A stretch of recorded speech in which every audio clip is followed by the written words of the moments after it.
keessatti sababawwan kan ta'anidha. Herreega keessa sababa wanti jedhamu jiramoo? Callisiitii yoo na hordoftee na hordofi. Tole. Chaaptarii kana keessatti konseptiin keenya mala nuti ittiin maatimaatiksii piruuf gochuu dandeenyudha.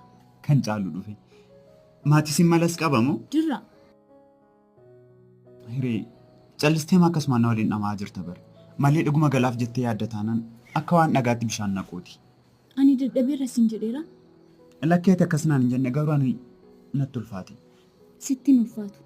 Atumti yaada keessa saabitii na waliin qo'adhu malee. Tole saabjekticha naaf jijjiiru. Dhugaa kootti bara anaaf maatisiin tasuma naaf hin galu. Durumaan osoo na eegalin naaf hin galu jette. Kanaafidha bar kan inni siif galuu didu. Lakkee akkas miti.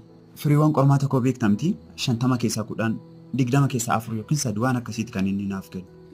Naaf kenna? Eeyyee waan akkasii naaf kenna. Naaf kennan jedhama. Maal jedhama ree? Amala barataa keessaa kanatu na ajaa'iba.